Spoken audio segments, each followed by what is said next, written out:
Mtume sallallahu alayhi wa alihi wasallam katika hadithi ambayo ameitaja al-Imam Muslim katika sahihi yake an ummi al-mu'minin Safiyyah radhiyallahu anha annahu sallallahu alayhi wasallam qala man ata 'arrafa fasa'alahu 'an shay'in lam tuqbal lahu salatun 40 layla.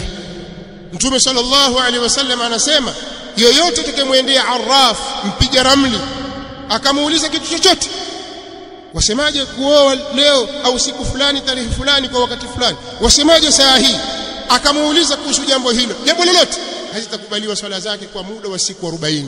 Lazima uswali na swala zako hazikubaliwi. Sikwambii ikiwa wewe mwenyewe ndio unapiga ramli sasa aje huyu ampigia, aje huyu ampigia, alafu ujifanye imamu wa msikiti, siku 40 swala zako hazikubaliwi. Ni maneno ya Mtume Muhammad sallallahu alaihi wa alihi wasallam.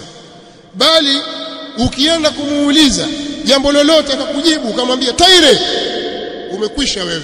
Mtume sallallahu alaihi wasallam anasema katika hadithi ambayo ameitaja al-Imam Ahmad katika musnad wake kutoka katika hadithi ya Abu Huraira radhiyallahu ta'ala anhu, amesema Mtume sallallahu alaihi wasallam man ata kahinan au arrafa, yoyote atakayemwendea kuhani au atakayemwendea mpiga ramli, fasaddaqahu bima yaqul, akamsadikisha kwa yale anayosema, faqad kafara bima unzila ala Muhammad sallallahu alaihi wasallam, huyo atakuwa amekufuru yaliyoteremshwa kwa Mtume Muhammad sallallahu alaihi wasallam.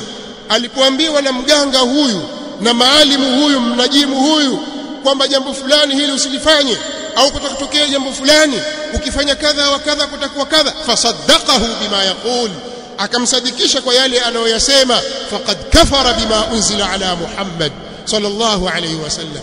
Maneno haya anayasema Mtume sallallahu alayhi wasallam. Huyu mwenye kufanya hivi amemkufuru Mtume Muhammad sallallahu alayhi wasallam. Sasa tuambieni nabii wenu nyinyi ni nani? Danieli, Petro, Paulo? Ni nani nabii wenu? Muhammad. Nabii Muhammad sallallahu alaihi wasallam anasema maneno haya. Sasa wewe Muislamu wa vipi? Muislamu wewe utakimbilia kwa nani? Utakwenda kwa nani?